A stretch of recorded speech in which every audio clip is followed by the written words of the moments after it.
Welcome to the Everyday Scrapper. Today I'm going to be showing you some very simple and inexpensive ways to store any of your scrapbooking supplies. The first thing I'm going to show you guys is how I've started recently storing my die cuts, stuff I've already punched out, and stuff that I have saved that I want to use on future layouts that may not have been something I bought, but something I found along the way. So like scraps of stuff from magazines. And what I've done is I save everything because I've been trying to find a way to use pretty much all of the stuff that I'd normally throw away. And these are old sticker containers. These are Heidi Grace. They come in a little plastic thing.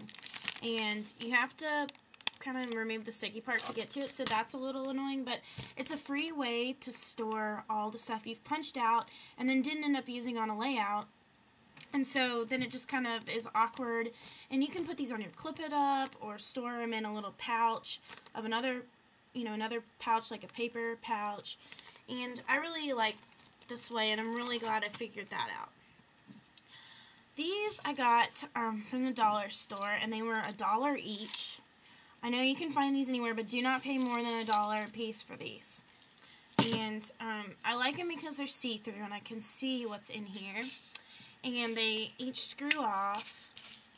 And one thing I was really worried about at the beginning was, once I put them in here, how will I know where it came from or whose product it was? So I came up with a really simple way to remember that.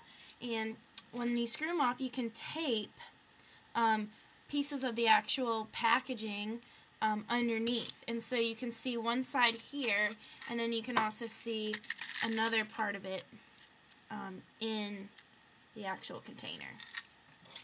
So that's how I'll do that. That way, if I want to tell you guys what I use on the layout and I don't remember, what this brand was, then I can just look on the bottom and easily be able to know. And then a lot of you have probably seen this on my blog, but this is the ribbon ring I made out of a binder ring and vertical badge holders. And there's a tutorial on my blog, so check that out if you haven't seen this. And I just slipped colored cardstock into the little pouches, and that way I kind of can just see, like if I need a purple, I can grab purple. And so that's really nice, and it hangs really well. And then this is how I store some of my pins. I have too many to fit in here, but I keep kind of like my basic ones in here, the ones that I use the most, and then my specialty ones are somewhere else. And this is an old silverware container, and I got it from my mom when she bought some silverware for her business.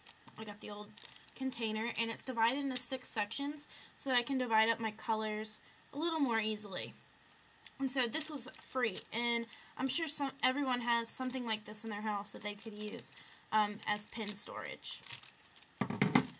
And then this is an old shower caddy that I just had, and these are really inexpensive. You shouldn't pay more than $1 for this. So, and most of you probably already have like 4 or 5 around your house. I know I did from high school, getting all the like little presents to each other. And I keep my mini book stuff in here and my chipboard. So basically just anything chipboard. I don't have much chipboard, so it all fits in here right now. So if I do end up getting more, then I'll have to develop a different way to store it. But for now, this works perfectly. So you don't have to use it for chipboard, but you can develop your own way to use it that fits your scrapbook needs. And then this is how I've just begun storing my paper. And it's an old priority mailbox. All of us get these from ordering off websites and getting kits in the mail. And what I did was I cut off the top here, just the 4 flaps, and then I just cut one side down, probably about, 6-7 inches, and I kind of just like eyeballed it. I didn't measure or anything because it didn't have to be precise to me because it's, just reusing it. And then I cut the other side to match it. And this is where I store my pattern paper, by color. And then I also have one for my cardstock. So this is free, and you're reusing these boxes. Like, I know I hate throwing out these boxes, and I find myself keeping them in my dorm room, which I don't have much space anyway, but I just can't bear to throw them out. So this is a really great way if you have a lot of paper and you don't have the money right now to get the cropper hopper, or you're not sure how you want to store your paper. So this is a good way until like you have your own room and you know what you want to spend your money on. This is a really temporary, easy way and free way to store your paper. Well, that's all I have to show you guys today, and if you have any creative ways that you've been storing your scrapbook products, please let me know. Leave a comment on my blog, and we will put some pictures up of what you've done in your scrap rooms, and so everyone else can see your ideas.